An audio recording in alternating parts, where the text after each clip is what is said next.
Hi everybody, Ben here. Welcome back to the channel. I think it's a good time to do a top five junior gold resource stock video as the market is pulling back after a historical run. These gold juniors still remain very undervalued compared to the price of gold. There seems to be a very big disconnect that's been going on for actually really a number of years now, and the disconnect really hasn't been closed yet in that price of gold compared to the share prices of a lot of these juniors. And the first company I'm going to talk about is P2 Gold. Their flagship project is the GABS project located in Nevada. They do have a resource estimate on that project, 3.4 million ounces of 0.66 grams per ton gold equivalent. And they do have a preliminary economic assessment out as well that really highlights the disconnect from the gold prices of P2 Gold and a lot of these junior resource stocks. At around $3,900 gold, this company has the project has a IRR of 77% and a net present value of $2.25 billion, all while the stock is trading at under $200 million market cap. So trading at less than 10% of the net present value looks like a pretty good deal to me. You also get premier management. It's the same team that built the Bruce Jack mine located in British Columbia, and that was an underground gold mine, so very difficult to build that mine. This one is looking like it's going to be open pit in Nevada, very good access to the property. So that's the first one on our list, P2 Gold, very undervalued. And I think it really highlights that disconnect between the share price and the really the value of these projects at around $5,000 gold. The next one on our list is McFarland Lake Mining. Their flagship project is called Juby, located in Ontario, Canada, and they have a resource of about 4.2 million ounces of gold at about zero point 0.9 grams per ton. They are also currently drilling.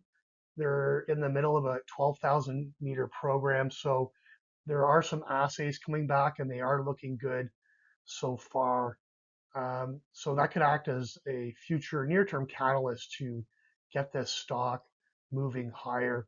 There's also many mills in the area. It's a really prolific gold mining area, the Abitibi Greenstone Belt. So with those mills in the area, there's a lot of potential for a buyout or toll milling that can really fast track this company into production. And it's trading at only a $47 million market cap. So again, a very cheap stock considering the quality of the asset and the price of gold. The next one is Fredonia Mining. Their flagship project is called Eldorado Montserrat, located in Argentina. And I know a lot of people get nervous about an asset located in Argentina, but Argentina does have a mining friendly government in place right now. And a lot of these Argentinian located assets or stocks have been rising aggressively, but Fredonia really hasn't moved up as much and it still remains steeply discounted. And they have a resource as well, 2.25 million ounces of gold equivalent at about 0.86 grams per ton gold equivalent.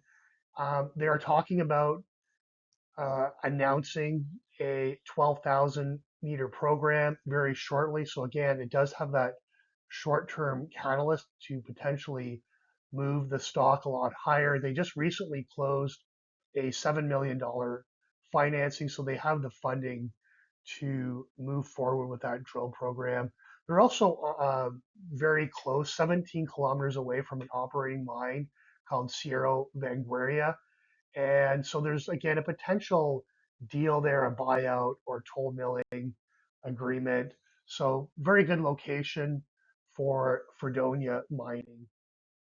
Next up is Cassiar Gold, and their flagship project of the same name is located in British Columbia, Canada. They have a resource of 2.35 million ounces of gold at around 1 gram per ton.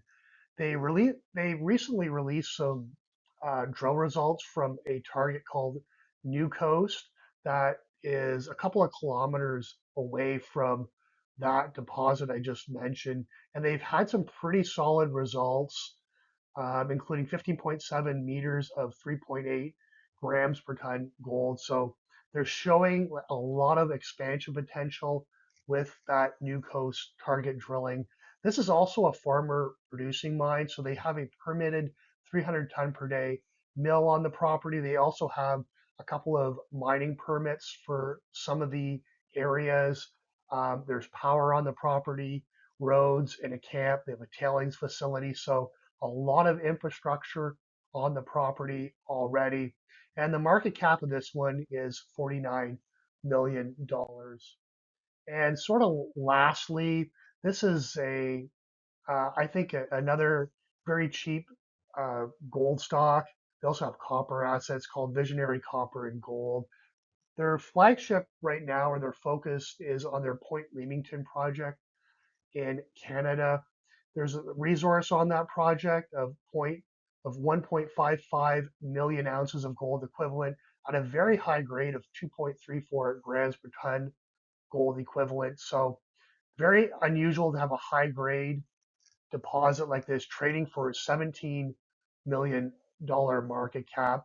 They are currently drilling. They're doing a 3,000-meter program that could expand. So once the market sees some drill results, that could act as a catalyst. Also, the stock has been creeping up a little bit just over the last couple of weeks after they announced that drill program, even though the gold market is in a correction. So they also do have other projects.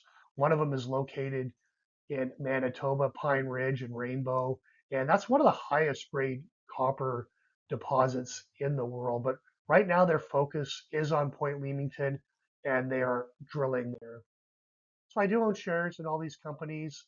This is not financial advice. Please do your own research and make your own decisions. Thanks for watching, and we'll see you in the next one.